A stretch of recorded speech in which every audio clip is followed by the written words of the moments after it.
आज की सबसे बड़ी खबर, और जिस तरह सारा दिन आपने मीडिया में अगर देखा हो, कैमरेज लगे हुए हैं। अच्छा जी, वो परवेज़ इलाही साहब बैठे हुए हैं अदालत में, जज साहब लाहौर हाई कोर्ट के बार बार बुला रहे हैं, कल भी बुला रहे थे तो कहा गया जी हम नहीं पेश कर सकते, हमारे पास बख्तबंद गाड़ियाँ नहीं हैं कि उनको पेश कर सके, वो कच्चे के इलाके में हैं, वहाँ से लाएंगे, उनको ख़तरा है। उनका जी ठीक है, कल का टाइम दे देते हैं 10 बजे का, फिर नहीं पेश किया जा रहा। आखिरकार उनको पेश किया गया, फिर गिरफ्तारी का फिर भी खौफ रहा तो कहा गया कि जी जो आला पुलिस अफसरान हैं वो घर छोड़ कर आएँ। आखिरकार पुलिस अफसरान साथ जा रहे थे और वही हुआ जो कहा जा रहा था जी, वो इस्लामाबाद पुलिस कहीं से आ गई।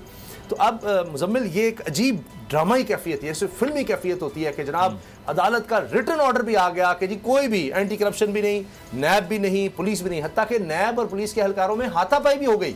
पुलिस एहलकार कह रहे थे कि नैब आप लोग इनको गिरफ्तार करें, वो कहते जी हमारी तरफ से रिहा हो गए हैं, जज साहब के ऑर्डर से हम किस तरह करें। पुलिस कहती रही नहीं आप करें। तो आखिरकार फिर रेस्क्यू किया इस्लामाबाद पुलिस ने, वो आए और उन्होंने परवेज़ इलाही साहब को गिरफ्तार किया। तो ये पाकिस्तान में एक बड़ा सियासी या गिरफ्तारी का एक ऐसा ड्रामा हुआ है कि शायद ही कभी इस तरह से देखा गया हो कि जी किसने गिरफ्तार करना है, कौन आएगा, कैसे आएगा। आखिरकार इस्लामाबाद, अब अगली दफ़ा शायद बलूचिस्तान हो सकता है, सिंध पुलिस हो सकती है, केपी पुलिस हो सकती है, पता नहीं कौन फिर आएगा, या इस्लामाबाद में कोई और ऑर्डर आ जाएगा MPO के तहत। जो हमने गिरफ्तारियां देखी हैं उसमें तो हमने ये भी देखा कि IG को भी तौहीन अदालत के नोटिस बाबर सत्तार साहब ने किए हैं, डिप्टी कमिश्नर को भी किए हैं। तो या तो फिर अदालतों की तरफ से पुशबैक हो सकता है या ये ड्रामा जारी रहेगा। देखें, उस पर तो अदालती अहकामात पर तो अमल दरामद नहीं हुआ। पुशबैक कोर्ट सिर्फ यही कर सकती है ना कि वो डायरेक्ट कर दे कि आपने एक काम नहीं करना, उसको अप्लाई करना तो गवर्नमेंट का काम है। अब जिस तरह से कोर्ट ने कहा कि कोई भी अथॉरिटी उनको नज़रबंद भी नहीं कर सकती, अरेस्ट तो दूर की बात है, और उसके फ़ौरन बाद हमने ये सारा एक्शन देखा जिसका आपने जिक्र किया।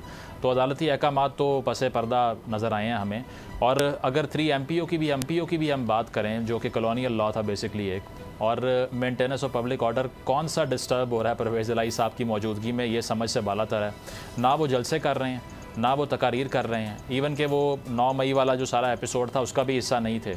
लेकिन उसके बावजूद मुझे लगता है कोई सियासी नौयत के सितारे जो है ना वो गर्दिश में हैं परवेज़ इलाही साहब के, क्योंकि इसके अलावा कोई एक्सप्लेनेशन नहीं है ना। जब कोर्ट भी आपको कह रही है कि आप हाउस अरेस्ट भी नहीं कर सकते, कोई अथॉरिटी, कोई नैब, कोई पुलिस कुछ नहीं कर सकती, और उसके फ़ौरन बाद हम इस्लामाबाद पुलिस को नमूदार होता हुआ देखते हैं, तो लगता यही है कि सितारे गर्दिश में है, जिस तरह से मोनस इलाही साहब भी कह रहे हैं। और अगर यही आपको मसला है कि कहीं वो कहीं भाग ना जाएँ, स्केप ना कर जाएँ, तो आप डाल दें ECL पे नाम उनका, आप उनको लिमिट कर दें कि आपने सारे केसेस में अदालतों में पेश होना है, कोई चारा नहीं है आपके पास।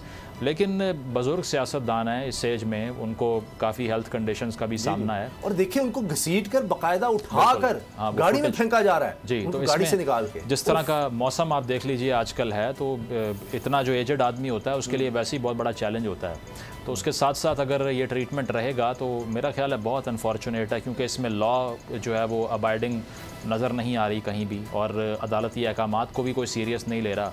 और अगर आपने सिर्फ ये इंश्योर करना है कि वो अपने कोर्ट केसेस में पेश होते रहें, तो आप उसके दीगर तरीके भी हैं उसको इंश्योर करने के लिए, ना कि अरेस्ट कर लेना और ये सब करना। एक मसला ये भी आ जाता है, जब गवर्नमेंट ही अदालत के फैसलों पर अमल दरामद नहीं करेगी तो हमारे मुल्क में वैसी अमन अमान की अजीब सूरत हाल है। आज भी हम जिसको मॉब जस्टिस कह लें, या हम कई दफ़ा पंचायत में वो कह रहे हैं जी फैसले हो रहे हैं, हमारा मुल्क तो इससे निमट रहा है। तो जब हुकूमत ही अदालतों के फैसले नहीं मानती तो एक पब्लिक में भी तो जाता है कि जो अदालत का हुकूमत कौन सा मानती है। देखें, ये रिट ऑफ द स्टेट का क्वेश्चन है ना, ये मसला है कि अगर एक स्टेट ने एक पोजीशन ली है और आप उसको अगर उससे अग्री नहीं कर रहे, तो ये इंट्रा इंस्टीट्यूशनल वॉर शुरू हो जाती है ना, कि जिस तरह एक इदारा जो है वो कोर्ट्स का है, दूसरा ब्यूरोक्रेसी का है, वो आपस में लड़ रहे हैं। नज़र यहाँ पर भी यही आ रहा है। बेशक परवेज़ इलाही साहब का जो सियासी बैकग्राउंड है वो कोई इतना प्योरली डेमोक्रेटिक नहीं है, और बेशक वो किंग्स पार्टी का हिस्सा थे मुशर्रफ दौर में, और उसके अलावा उनको स्पेशली बड़ी सपोर्ट भी मिलती रही, बड़ी हेल्प मिलती रही। लेकिन इसका ये मतलब नहीं है कि आप एक पर्सनैलिटी के ख़िलाफ़ बात करें। मसला ये होता है कि आप प्रिंसिपल के साथ खड़े हों और प्रिंसिपली किसी से डिसएग्री करें।